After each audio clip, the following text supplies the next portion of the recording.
Hello everybody, I'm assuming this is working. You know, I've spent the last 8 minutes trying to make everything work.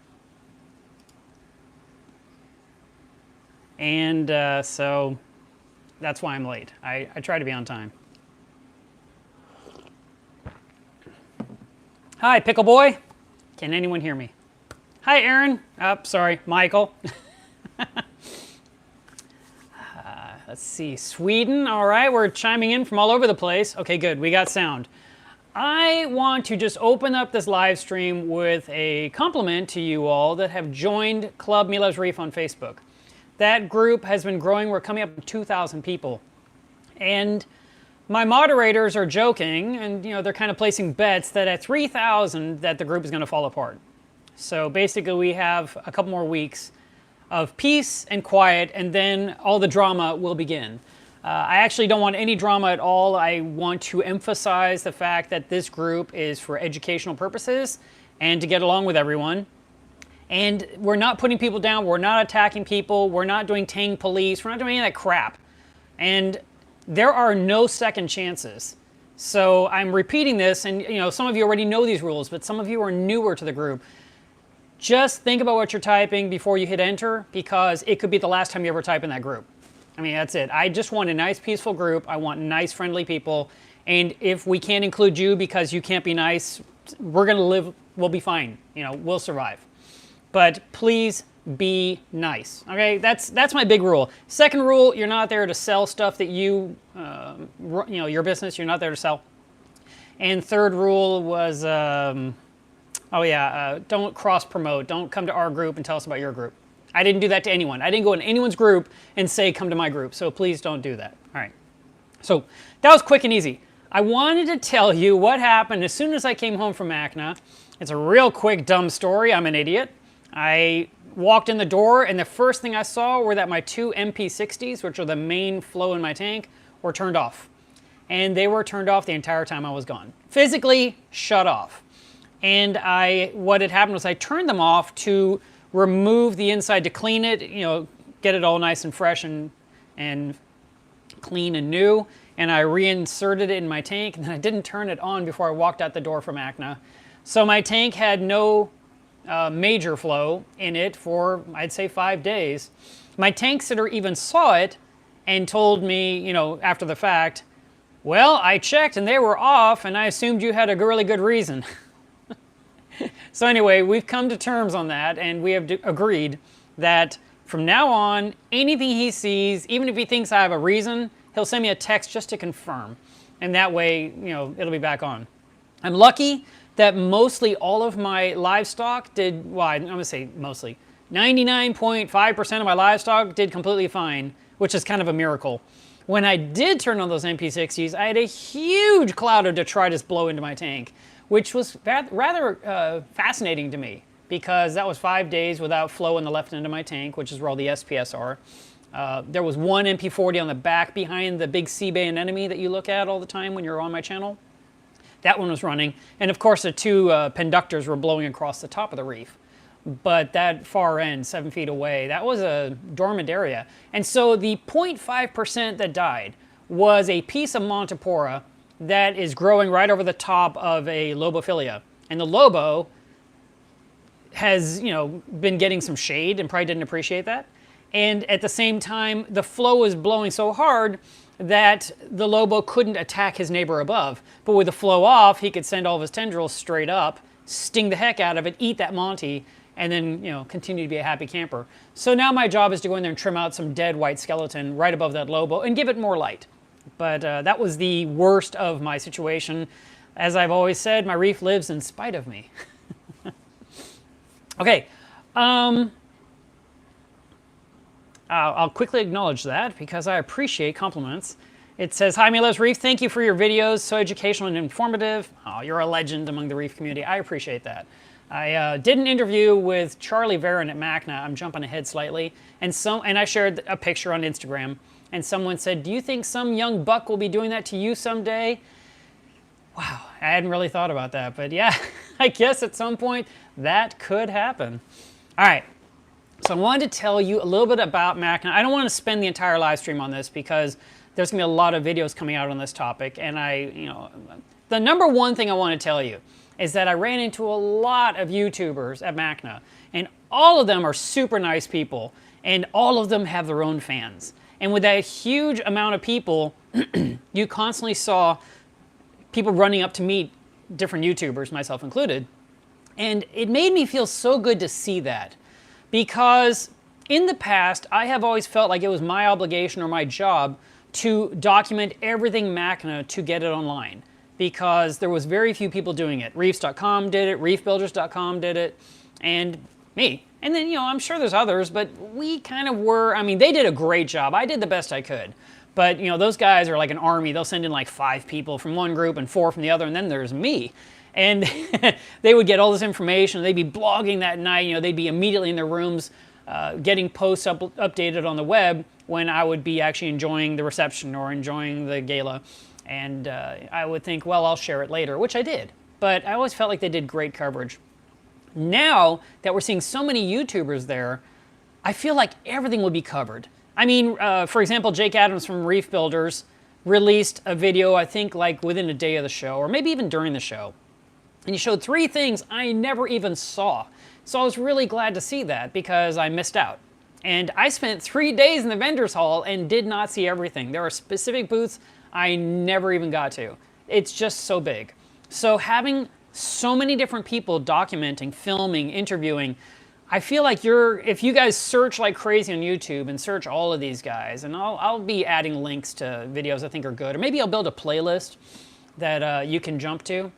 But I was really, really impressed with all of the eyeballs everywhere, and I know it's all gonna be on the web. Some guys have already been doing montages, and others are doing interviews. I've got several interviews to release, and then I've got to do my big recap. And I'll do the best I can to get it done as quickly as I can, because I keep promising you guys videos, and you keep saying, where are they? And no one is more aware of my lack of doing videos than I am. Speaking of videos, I just uploaded a tiny one to Club melevsreef on Facebook. It's a contest. I'll tell you guys about it now. So if you're not a member of the group, you should join. Facebook.com/group/melevsreef is the link. And the contest this month is for, this week, is for Pod Your Reef. And these guys are donating a $60 prize to one lucky winner somewhere in the United States, and as well as Canada. Canada can only receive dry goods, but anyone in the US can get the pods, the phytoplankton, stuff like that. So that is something to be excited about.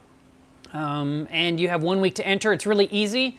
You go into the post itself, and you'll find the link to Pod Your Reef on Facebook, like their page.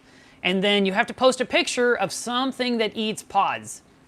Your favorite fish that eats pods. And if you have no such fish, you can draw a copepod, take a picture of your sketch, and add that into the contest. It's real simple, and it's kind of fun. I already know what some of you guys are going to draw. I'm not a fool. But I've got a response to all that too, and you'll see it later. All right, so that was really cool. Meeting up with old friends was a lot of fun for me. And I know, I'm sorry. One person said, we need some UK competitions. The first thing I ask any company that offers to give us a contest prize is, where will you ship it to? And if they say the world, then you're all in. And but if they say I only ship to the US or I only ship to Canada, I can't control that. Maybe I'll do something from my website that I'll ship all over the world. Except shipping's expensive, and I'm a little tiny company. So, no, I care, but I can't control it. Okay. I was going to tell you, so I met old friends at MACNA, and a lot of them were in the industry. But then I met others like Brett and Wade from Tanked, and that was a lot of fun to hang out with them. I've been friends with them for years. And it was funny because at the pool party, there was this massive line to go into the swimming pool for the reception. Huge long line. Everyone had to show their little ticket showing they had, 1 entry to get in. And so the line was really long, and I just walked to the front to see why it was taking so long, because I didn't feel like staying at the back of the line. And I know that sounds arrogant. I literally went to go look. I did not try to slither in early. I don't want you to get that impression. And when I got very close to the front, I found Brett and Wade and some other guys off to the side of the line, and so I hung out with them. And it was funny because people were coming up to me and they were like, "Hi, Mark, I love your channel." And I of course shook their hand or took a picture with them or what they wanted to do. And then Brett saw what I was doing, so he joined me, which was funny. It was just this little internal competition, which was ridiculous. But I would shake a hand like, "Oh my God, I love your channel." And I go, "Oh, I'm glad you like it." And they're like, "Oh my God, it's Brett." And they'd get super excited. And so my friend Ed was behind me and he said, "I'm keeping score to see who's got the bigger fans," which was a lot of fun. But the cool thing for me was I got to meet a whole bunch of you all in a row because you had to keep filing in.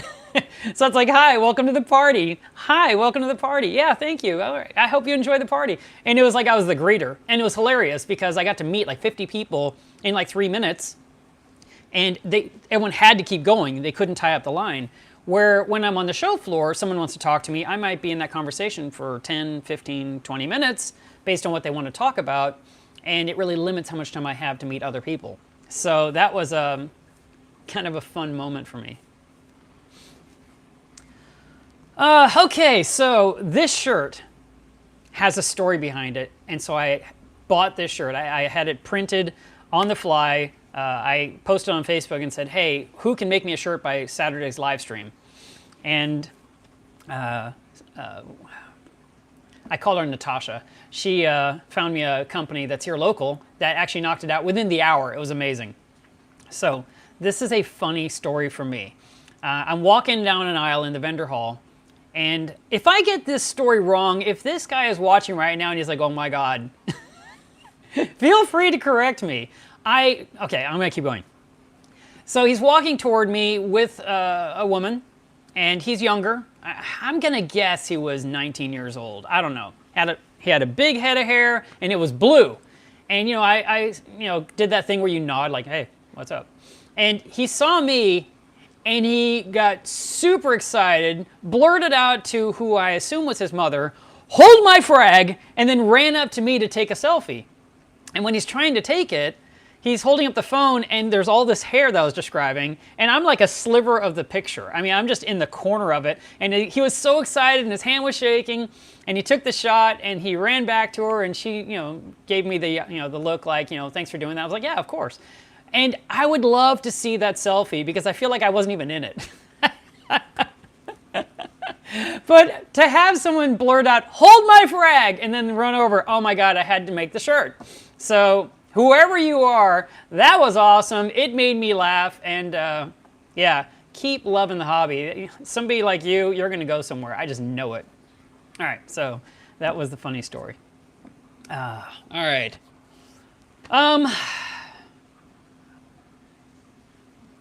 A lot of people ask me at the show, "Are you going to run a booth?" or "Where is your booth?" And I couldn't because I wanted to document and I wanted to film. I wanted to interview. I want to see the latest products. So I've got some of the products behind me here that we're going to go into in a second. But mostly what's happened for the last year or so is that a lot of people want to meet me because of YouTube, Instagram, Facebook, or my website, my thread on Reef to Reef. Whatever it is that they follow, they're excited to meet up. And that is the whole point of MACNA, is to meet up with those people you talk with on a regular basis. Because those people, they're just people behind a keyboard, but then you get to meet them in person and you get to discover what they're like. And I had a couple of people actually point out that they really enjoyed meeting me because they said, in essence, you are exactly as you appear on camera. And that was always my goal in the first place. I don't try to be two personalities. What you see is what you get. You're not going to get some dark version of me later. Occasionally I'll have a really bad headache and my mood might not be great, but for the most part, I've always tried to be the person I am. And I had someone come to my house years ago and he said, "Wow, you talk like you post." I mean, I feel like when I read your posts on the forum, that's how you are. I was like, yeah, I mean, how would I be anything different? I am who I am, right? But everyone is super nice in person. And myself, I'm not putting on a persona. I'm not acting a certain way. I just want you to know that. I actually do care about you guys, and I do care about your tanks, and I try to remember your names, and it's really hard for me to do, but I'm always there. Okay, so let's talk about this first. This is the official meetup at the Apex meetup that happens on the first day of MACNA. I'm gonna put my hand behind here. Let's see if I can do this. I don't know if this will help. I'll put this behind here. Maybe you can kind of, I don't know. Does that work? I'm waiting for the lag, sorry guys. Okay, so it says MACNA 2018 and it says what happens in Vegas stays in Vegas, and it's the Apex logo for the controller that I run. And this was a meeting that had, it's first thing in the morning. You gotta get up really early, which is hard for me to do. And it basically starts at 8 o'clock. And about 400 people will file into this room. You know, it's been growing every year. This year was 400. And they all show up to learn about the latest products from Neptune Systems. And the biggest thing everyone wanted to know about was the Trident. Trident is a machine that has been in development now for, oh man, I'd say at least a year, maybe longer. And its design is to draw some water from your tank, measure alkalinity, measure calcium, and measure magnesium, and then report the results through your app to you instantly, and it can measure twice a day. And this thing is what everyone wants. And the price point currently is less than $600. So let's just call it 600 because, you know, it's like $599.95. Everyone's like, where is it? Where is it? What's taking so long? So a good part of that meeting was answering that question because people want it now. And they basically said, we don't want to release it until we know it works right. And they were running into some issues. Different stepper motors, they said this one wasn't as accurate. They went back to the original one that they did the prototype with. And they are trying to make sure it's right before they release it. Because if they release a product, and let's just say 100 of us buy it, and then 95 of us complain, they're not going to sell any more of them because social media is so prevalent.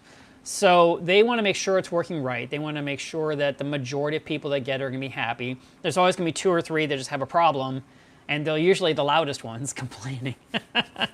But no, it's definitely, matter of fact, at this point, every time Neptune Systems has their meeting, which I'm going to assume is weekly, I don't remember him saying how often it was, he said anyone that comes in with, hey, I've got an idea, they throw them out of the room. Everything is Trident related to get that product to market. So if you're waiting, if you're impatient, if you're wondering what the heck, that's fine. I mean, we're all, just wait. And when it's done, it's done. And then the ability of this machine to measure these 3 important parameters of our tank is great because you can use that data to then tell your controller to dose more or less of something, or you can physically dose more or less. I myself would probably set it up as a monitoring system rather than a way to control what's being dosed to my tank. That's what I'm saying right now. I tend to really, I like to avoid Murphy's Law and try to always prepare my system so nothing bad can happen. Because if all the, you know, if everything's tied together and one thing goes wrong, it can affect everything like a domino effect. So if I can limit the possibility of things going wrong, I'm going to do that.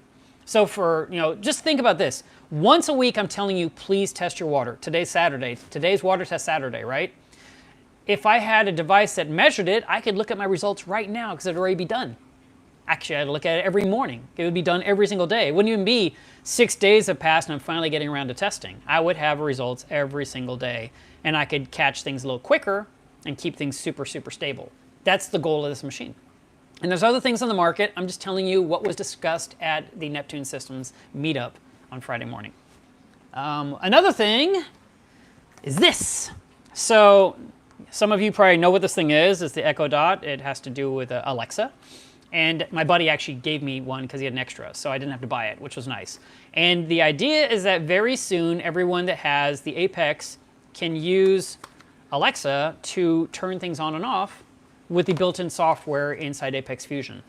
So that's kind of exciting. I watched Reef Dudes. He did a video showing how he turns off his skimmer, he turns off his reactor pump.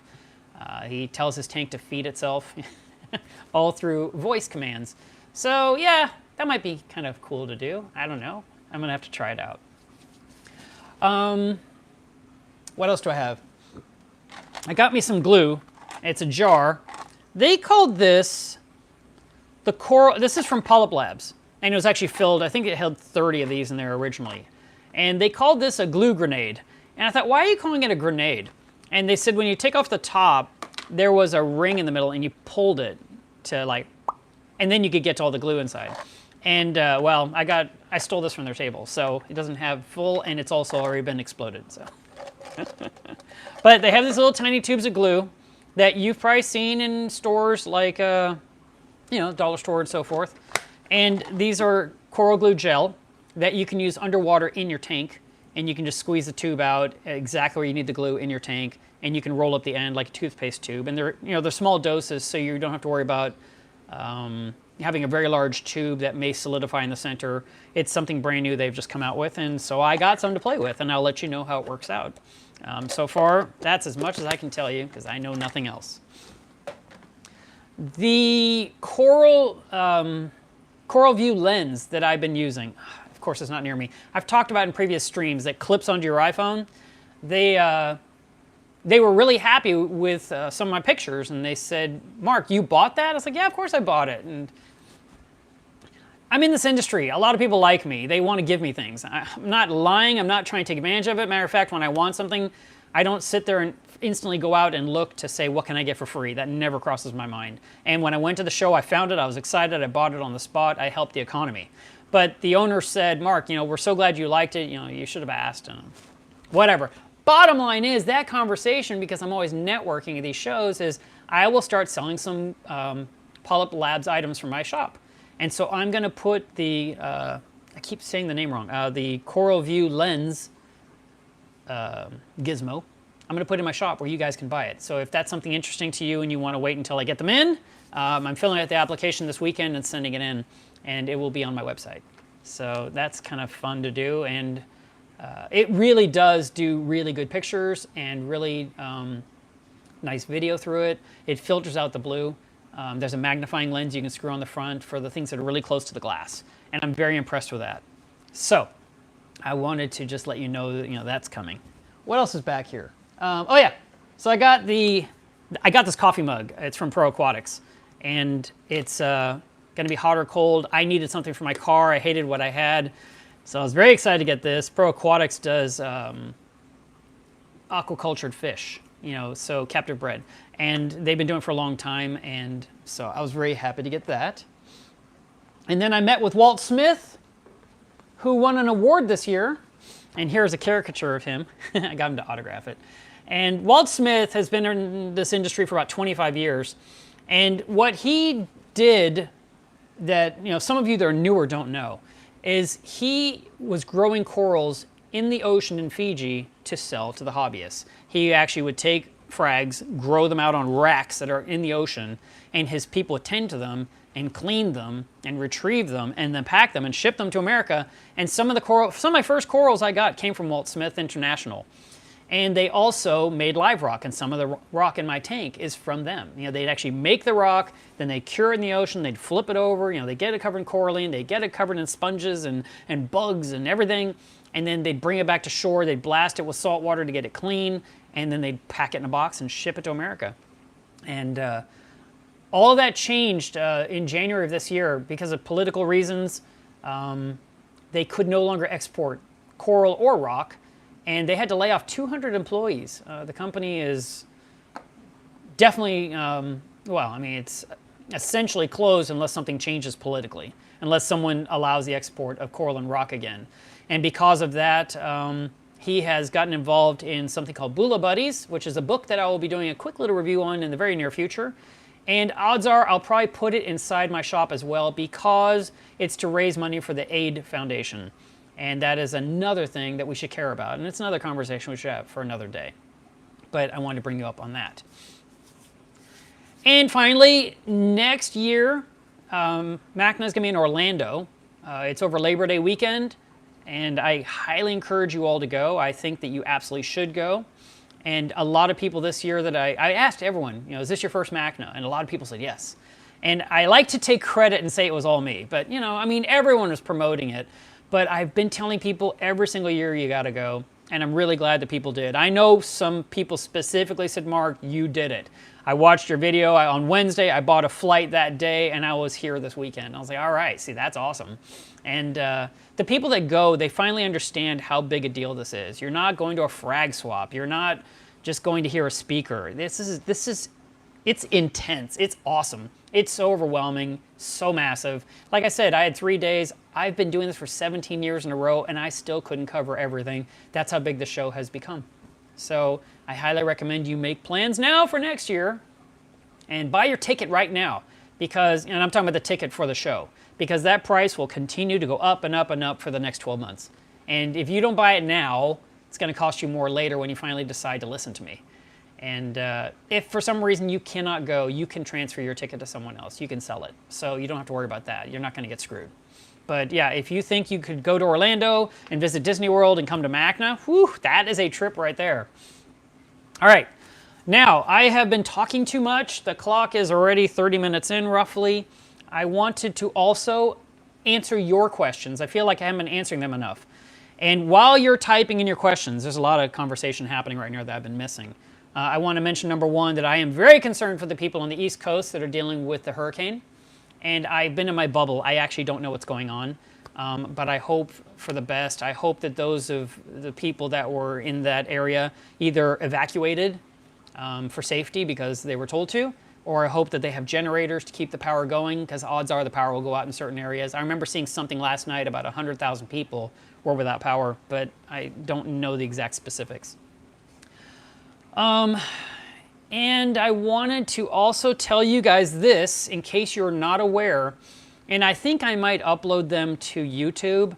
I have been looking at the chats after the video is over, after the live stream is over, and I'm looking for questions that I did not answer, and then I make an 8 to 11 minute video where I answer those specific questions, and I post them on melevsreef on Facebook. So I've already done 2 of those. And if you are not chasing the live stream, a few hours later to Facebook to see the follow-up video, you're missing out, because there's some good content in there as well. And that's what I was saying. I might grab the, maybe after I've done 4 or 5 or 6 of them, I'll upload all of those Q&As and make it a playlist, and it'll be the Facebook Q&A follow-up, or I don't know, come up with some clever name. And that way, if you're absolutely not a Facebooker, you can still watch it. But I'm trying to reach all of you guys on YouTube, and I'm trying to reach everyone on Facebook. It's 2 distinct audiences. They don't always overlap. And so I'm dealing with the questions and answering them over there. And it's a nice edited video with some pictures and, without me rambling, because I can get it to the point, because it's an edited content. Did I see Billy Pipe's video last night? I did not. Fun with Reefing is being sarcastic and says, next MACNA, Trident will still be under development. I don't think so.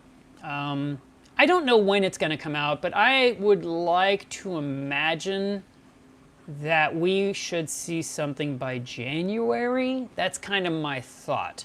I'm not positive, but I want to get one that works. So that's what matters to me most. I don't feel like it's vaporware. I mean, I don't know why they would keep showing it in their booth and they keep talking about it if they don't want it to sell. I mean, there's so much they could spend their money and time on rather than this thing. And this thing is awesome. So I'm excited for it. Mike Howe asks, what was your highlight from MACNA this year? Well, this shirt was one of them. There was something that struck me. One thing that happened during the event was there was an after party where we all went to a friend's house, and it was a private party in a person's home, and about 400 people showed up. He invited 90, so 400 people showed up, and that was a lot of fun. He has a, what did he say, 600-gallon reef tank, which I filmed a little bit of, and then he's married, and for his wife, he has these stairs going down, into the basement, so to speak, where he's got his man cave. But what he did was he decorated the inside of the area going down with Alice in Wonderland, so you're going down the rabbit hole. And it was awesome. It was really, really pretty, and and she loves that, and he did that for her, and I thought that was really sweet. So I'm friends with both of them on Facebook. I follow both of them all the time. He's a super nice guy. He had an Elvis impersonator. He had Vegas showgirls there. Music was pounding, food and drink. I mean, thousands of dollars were spent on food to feed everyone. Okay, I'll just tell you, $8,000. A lot of money to keep everyone fed at this party, in this guy's home. It's insane. And his tank is gorgeous, just wall-to-wall SPS. And I filmed it with my clip-on Coral View lens. I have got to learn that name, you know, the thing from Polyp Labs. And matter of fact, a guy was trying to take pictures with his camera, and he's like, ah, and I said, here, you can borrow mine. And I gave it to him, and he was filming, and then I lost track of him because there's so many people, and my buddy's like, did you get that back yet? I'm like, no, but I'm sure he'll give it back. He's like, Mark, how could you do that? I was like, he's in here somewhere, I'll get it back. And, but then he got me all nervous. I'm like, where is he? Where's my thing? Where's my clip? And I don't know, about 20 minutes later, he walked up and goes, here you go, thanks so much. That really helped a lot. So I encourage you guys to buy this thing. It comes with a lens cap. You can throw it in your pocket and just have it ready when you want to take pictures of aquariums that are really blue. Yes, the highlight was meeting Nancy. That was it. When will my MACNA speech be available to view? Bulk Reef Supply usually films it. I haven't heard that they didn't. I saw the cameras going. And usually they roll them out. So odds are they sponsored it this year. By the way, I saw Ryan from Bulk Reef Supply this year. Briefly, I tried to say hi to him, but he was busy, and we never met up again. There were so many people that wanted to meet with me and talk with me, or we wanted to film something together, and it didn't get, there was zero time. It just didn't work out. I need MACNA to be 6 days long. 3 is not enough. But usually Bulk Reef Supply will do the upload, and it could be 2 months from now. So if you're hoping to see it soon, forget it. It'll be a little while. Just be patient, watch your corals grow, change some water, test your water. Let's see. My preview of my talk for RAP next month. That's true, I am going to RAP in California. That's Reefapalooza, for those of you that don't know the acronym. That event is going to be on Saturday and Sunday. I think it's September 7th through 7th and 8th, something like that. 8th and 9th. Sorry, I need a poster so I can look at the date up here behind me. And I am doing a talk about PAR and why everyone should own a PAR meter. So I would say come to that. It is good information, and the newer PAR meters on the market these days actually measure LED technology very well, which is great. And it's just nice to know the PAR of something you're buying. Like if you're buying a coral frag from another hobbyist, it would be really sweet if you knew the intensity of light it was getting where it was then. So when you put it in your tank, can you put it in somewhere that matches that intensity and not blow it away and cook it because his was off to the side and yours is dead center because it's the best coral you have ever bought. You know, so I always tell people when you buy a new coral, put it down low. You know, if it comes on a frag plug, shove it down into the sand. And then in a week or so or two, raise it up a little higher, and then a little bit higher, and then finally, you know, each week or every 2 weeks, move it up a little bit. Yeah, if you can, if you have the space for that, until you finally get it to its official home. The other choice, you put your new coral in your tank exactly where you like it, and you adjust your lighting to be in acclimation mode, like the Radion does that, and for the next 14 days, it gradually builds up more and more and more intensity. You could do that, but then all the rest of your reef gets less light while you're just trying to babysit this one coral. So that's the other option.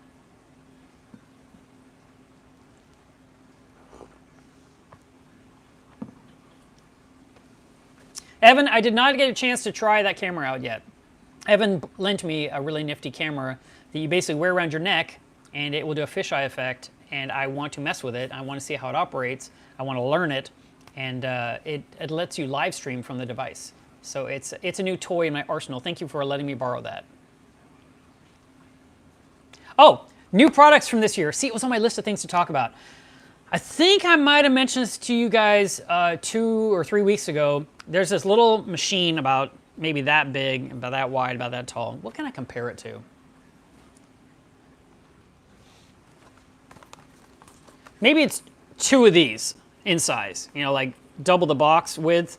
And it's a continuous peristaltic pump or continuous metering pump. And it's exactly what I want for a calcium reactor. And it's expensive. So of course I want it. In the old days with a calcium reactor, we would use anything to get water in the reactor. There was different methods. Some guys would drill a hole in the back of their tank, which I thought was insane, and they let water just through gravity drain down and into the reactor, and then it would trickle out the reactor into the skimmer, into the sump. I hope that made sense. Others of us would use a power head, like a MaxiJet. which is, what does a MaxiJet cost? 20, 30 bucks, and we just push water into the reactor.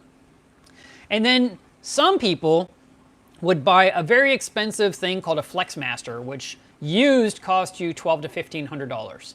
Well, I am one of those guys that bought one of those 5 years ago from a guy leaving the hobby, and so I got a good deal on it, but then I never hooked it up. And it sat in the back room, then it went into the fish room, then it went into my workshop, then it came back to the fish room, then it went back to the storage area, and then back. It's moved so many times, but I never ever trusted it, which is so dumb. I mean, I bought the thing to use it, and finally, about 3 weeks ago, I hooked it up. But it's humongous. It's this ginormous thing. I've got it sitting on top of a box because there's nowhere to put it in my fish room. And it's high enough up over the edge of the sump that if anything weird to happen with the tubing, it can't siphon out water out of my system. Well, CoralView released a video of this little tiny device that will move the water in and out of your calcium reactor continuously. And it's a small little thing. It's exactly what I wanted. And I saw it at MACNA. I mean, I was so excited to see it. That's probably why I didn't see other new products, because I was so fixated on this little tiny thing. I thought it was $300. Remember I told you MaxiJet's like 30 bucks. So I'm looking at something that's 10 times the cost. Turns out it's only $269, which is an even better deal. So I was gonna order it last week, but I did not get a chance, so I'm ordering it this week. And it will replace the behemoth that's under my tank, which then maybe I can use the behemoth for a different project, which is something I've talked about it on and off for 7 years. I kind of want to do, it's ridiculous. I don't know why I'm saying it out loud, because you're going to call me a liar. Because I never do them. I don't do water changes, you know that. But I keep thinking, oh, wouldn't it be nice if I could do like a daily small water change on my reef? So, yes, that is the one I'm talking about, Reef Keeper, the Camor FX STP link. Feel free, if you can put a link, you can. Yeah, I know. I haven't done a water change in a year. My water that's in my big giant, what should we call it, a cistern, the poly tank, it's so old it can't be used for anything. I got to drain it, clean the container, make new salt water. So still no water changes.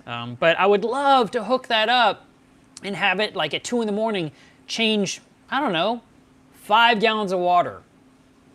30 days, that's 150 gallons a month. That's not bad. That's better than me doing none. So I kind of like to do that.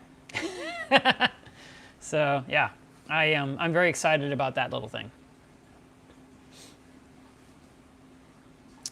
All right, someone mentioned Senai. I have not used one myself. I can't answer that. I've seen them. I've seen them for many years. You like that? It's a great story. If you missed it earlier, you'll have to watch the playback when this video uploads. Oh, cool. I'm glad to hear David Saxby likes that pump as much as I do. I just think it's going to be awesome. I would love to connect it. I have a steel stand. I'd like to put a big magnet on top and then magnetize it into place, but I don't know if that would affect the innards, how they operate. So I'll have to maybe do something different. But I have another idea that might work. When you first start biopellets, will your tank get a little cloudy? You know, yes, for a few days. It's actually the bacteria in the water, and that will clear up, hopefully. Hopefully you didn't use too many biopellets. That can be part of the reason why you got the cloudiness. Normally, people are espousing the idea to only use 25% of what they recommend, and then add a little bit more, and then add a little bit more over the next couple of weeks. But me, I just would fill the reactor up, deal with the cloud for 2 or 3 days, and then it would dissipate. You said you used a half a cup of biopellets, but you didn't say what size your tank was. Is there anything else I didn't talk about? Well, I'm waiting for, feel free to ask your questions. This is your chance.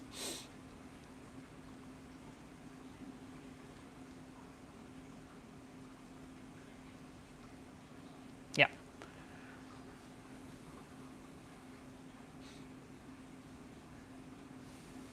Well,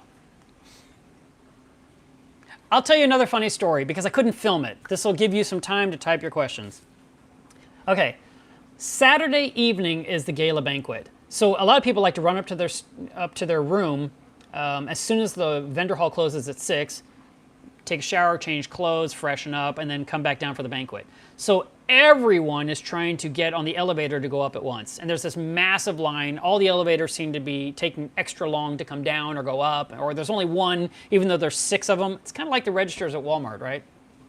And we're all waiting to go up, and I finally get up to my room. I, iron my shirt, I put on some slacks, put on some nice shoes, and I go to the elevator, and my buddy joins me there. We head in, and I think maybe 2 people were in the elevator with us. So let's just say there was 4 people in. We went down 1 floor, and the doors opened up, and there was all these people waiting to get in. So a lot of people had crammed in, and I looked out at the crowd, and I said, oh, come on, there's room for 20 more of you. Come on, you can do this. And of course, they all said no, and the doors shut. We went to the next floor, and the doors opened again. And this was the 28th floor. And it dawned on me at that point, we are going to have to stop at every floor all the way down with a packed elevator because everyone's trying to get to the banquet. And so I told everyone on the elevator, and so, the doors opened, and there was all these people, and then the doors closed. So I told everyone in the elevator, and not all of them were MACNA people, which is what makes this story even better. I said, the next floor down, when the doors open, we are all going to shout, no. And then we're going to watch the doors close. And it worked. The doors opened up and we all went like, no! And people were like, oh! And the doors closed and we all burst out laughing. And then on the next floor, what is this, floor 25? We did it even better. We're like, no! And I heard a voice say, I want to drink what y'all are drinking. And the doors shut and we all burst out laughing. And then we went to the next floor. And at this point, I pulled out my phone to take a video to show what's happening. But I didn't do it well. I should have put it in selfie mode and put it behind me, but instead I was like holding up in front of me, and you could only see a couple of heads and the doors open. And everyone shouted, no! And the guy was like, okay, okay, and he backed up. That was really, really funny. It was a great experience. And then for some reason, the rest of the floors, it didn't stop once, and we shot down to the bottom and got out and got to the banquet.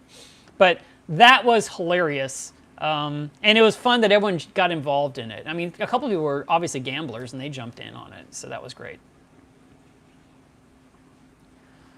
A pineapple sponge or a Skyfa sponge is good. It's non-invasive. Typically, you'll find most of them in your sump or on the side of your skimmer or in your filtration inside your macroalgae. Nothing to worry about.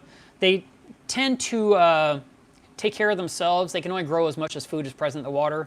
And so you might see a lot at one point, and then 6 months from now, you might only find a few. I mean, angels eat sponge, so if they were in your display tank, your angelfish would eat it. But I've never seen a tank that had too many of them. I wouldn't worry about that. Tactical Tim asks, do you turn off your pumps when you feed your tank? I turn off the return pump to my reef when I feed my tank so that the vortex can move all the food in a circle. And that works out great.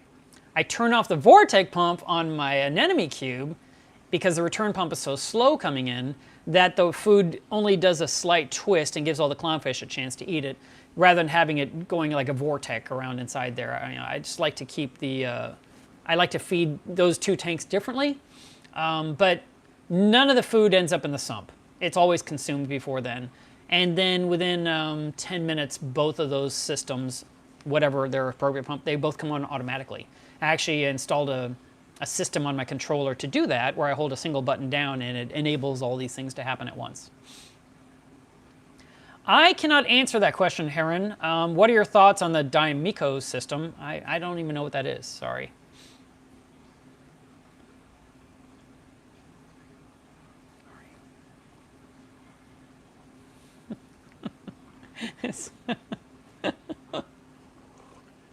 I think someone just hit on me.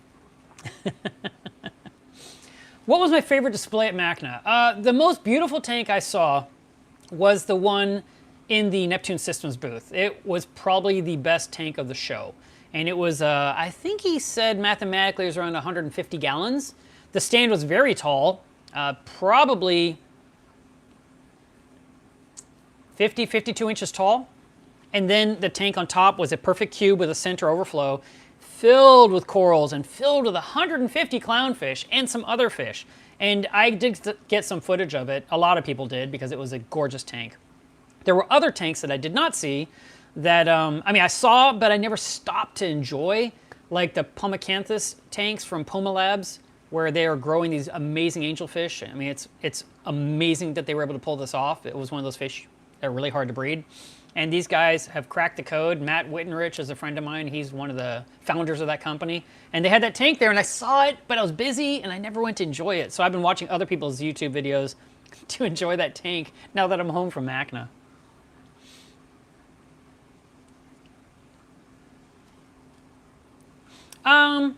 Mass is asking, well, where are these pineapple sponges coming from? Well, yes, you didn't add them, but they'll come in on something.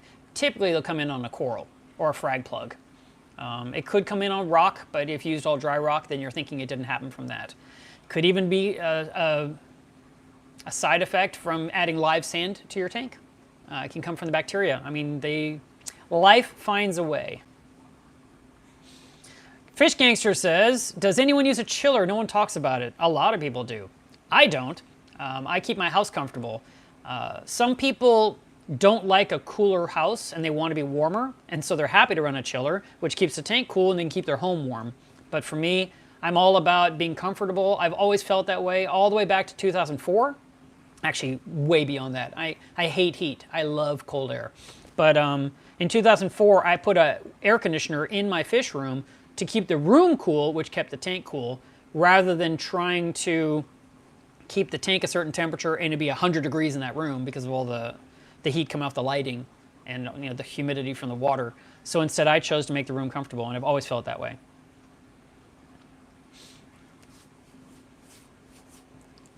All right,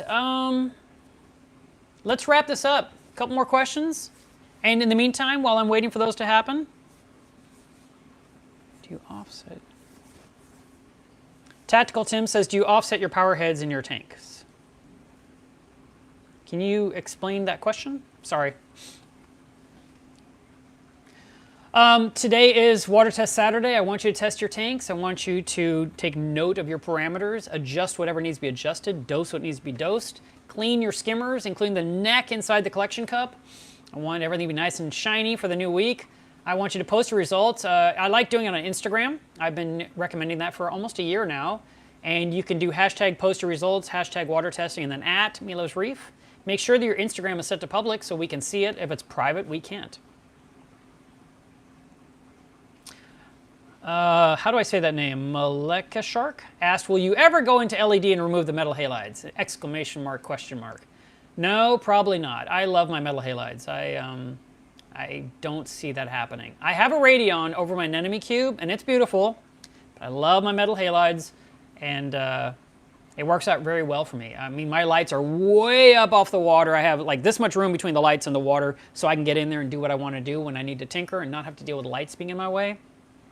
I take those down, those pendants, once, twice a year to clean them, clean the glass on both sides because the glass gets a little foggy inside over time.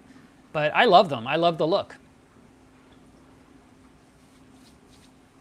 Sean asks, how do you have your auto top-off set up? I have a huge container under my reef that holds 45 gallons of water when it's full to the top, and it's hooked up to the ATK, which is the top-off system from Apex or from Neptune Systems.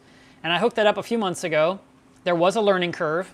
I've got it working right now, and I'm happy. And it adds the water through optical sensors as needed. It actually checks my system every 90 minutes and sees if it needs to add any water or not. Does algae removal kill corals? Does it remove the oxygen? No, it does not remove the oxygen, but algae does provide oxygen through photosynthesis, and so you reap the benefits of it. But your power heads, your rippling surface, your the protein skimmer, they're all sources of oxygen as well.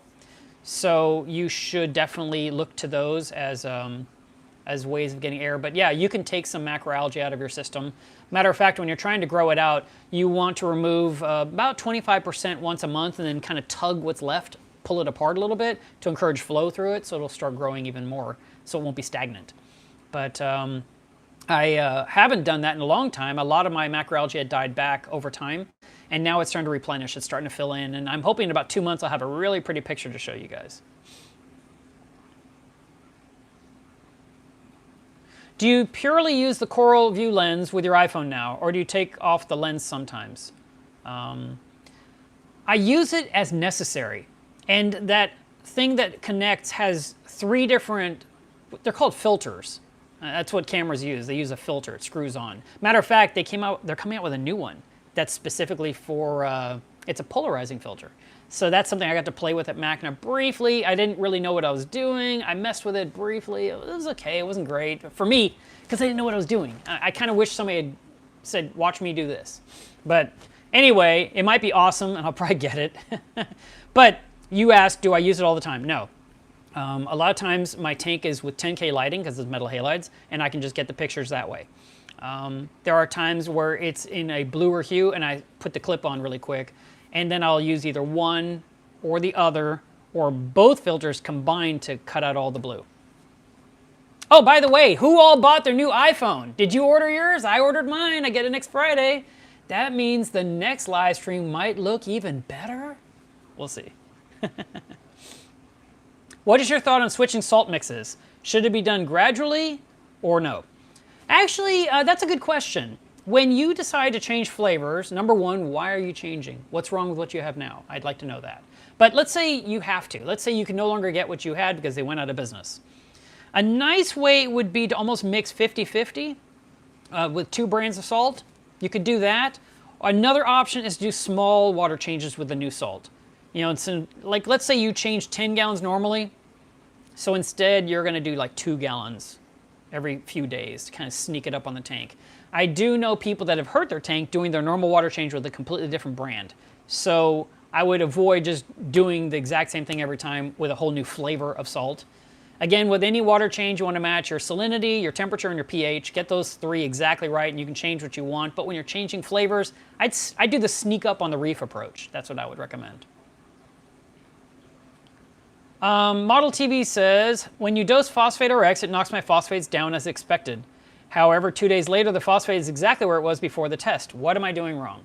You're not doing anything wrong. The phosphate could be coming out of your rock. It could be coming out of your sand. It could be coming off of the food that you're using. It's not something that it's just down and done. And you may need to, I'll give you a real simple example. A few years ago, my auto feeder dropped the entire drum of food that I had, like a month's worth of food. It dropped it into my tank in 1 weekend. And my tank measured 3.0 ppm of phosphate. Not 0.03, 3.0. So I dosed phosphate RX every other day for 10 or 14 days. I just did it, and I did it, and I did it, and I did it, and I did it. and I would watch the phosphates go down, come up, go down, come up, come down, and it finally got down and stayed down. So you might just need to dose your tank 2 or 3 times. It also depends what number you're trying to hit. You didn't say where you were at, you know, what the number was, what it is now. If it's super low, it doesn't really matter. You know, if you're like 0.1, 0.25, and you're trying to get it down to the 0.0 somethings, yeah, you can dose again. But it's not that you're doing something wrong, or maybe you didn't use enough of it that time. But a lot of people are very cautious. They're like, well, I only use half the dose, or I only use 3/4 of the dose. I've been using that stuff for 10 years. I love it. I've never lost anything to it. I don't fear it whatsoever. Oh, that's another thing. So yes, I definitely promote Phosphate RX. But guess what? 2 Little Fishies came out with a new product called Phosban L, which sounds like Phosban liquid. But it could also be L for lanthanum because that's what's in it.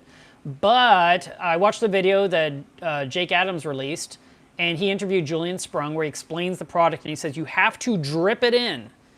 And he recommends you drip it directly into a sock, and you have to dilute it in an exact way. So this is going to be another option for those of you that want to buy something to knock down your phosphates.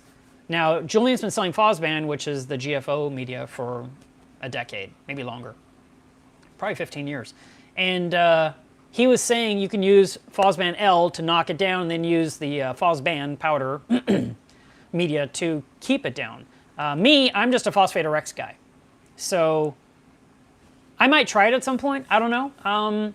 It sounds like you would need to have a very specific doser that doses drop by drop. And because it's not like, you know, with Phosphate RX, I just drip, drip, drip, drip, drip, drip, drip. But it sounded like he was recommending you're playing drop, wait a minute, drop, wait a minute, drop. You know, it's a slower process. But that's something that's brand new that just came to market. Okay, I'm losing my voice.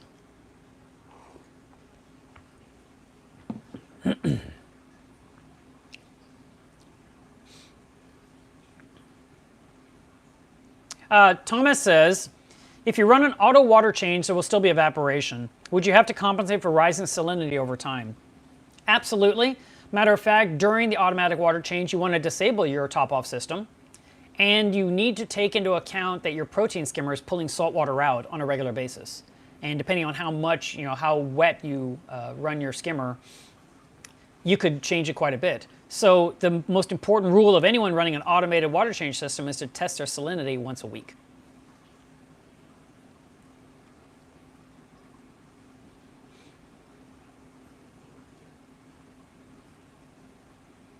Everyone's talking about lanthanum.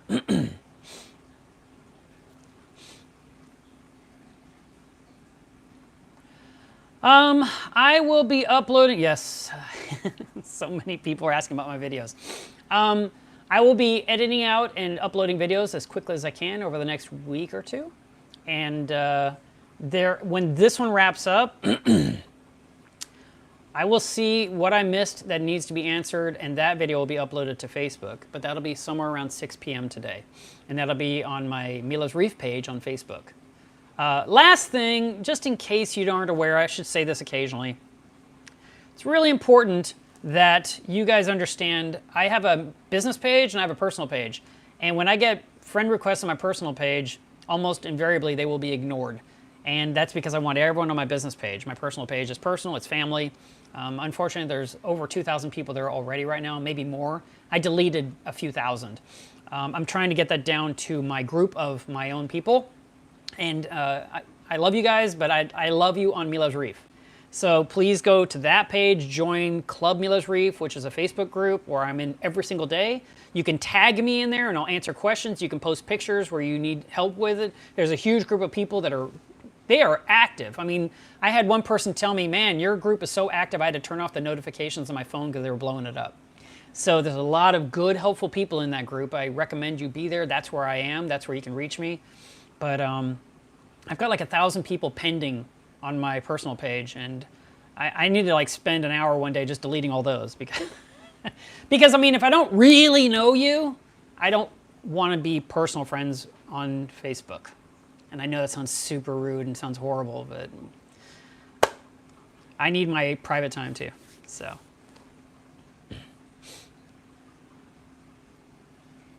Kevin asks, does running a power head below my drain pipe restrict what waste goes down to the sump? I don't think so. I guess it depends which way that power head is running. You could do a test. You could put flake food and see where it goes. See if it travels down into the sump or if it only stays in the display. It just I kind of need to see a visual. Would it be possible to add fine sand on top of coarse sand? Absolutely. And what it'll do is it'll sift down through it, and you have coarse sand on top again. But yes, you can do that. I did stop by the SB lighting group at MACNA. Matter of fact, I did that on Friday and Thursday night too, while they're setting up. And they had some new lights that rolled out. So that was really exciting to see their newest gear. They even gave me a toy to play with that I'm going to mess with. It's a prototype of something. And so I want to try that out. But yeah, they've got some fancy lights that just hit the market. Those guys are always doing something new. Yeah, no, the fine sand won't stay on top. You'd almost have to remove some of the coarse sand, unfortunately. Guys, it is 3 o'clock. I am going to wrap this up. I really do appreciate that you guys tuned in. I hope you enjoyed all the stories today and that I answered your questions. And next Saturday will be another live stream. I will feel free in the comments to send me a message saying that what you'd like next week's live stream to be about. I might pick your topic. You guys, that's it. Bye.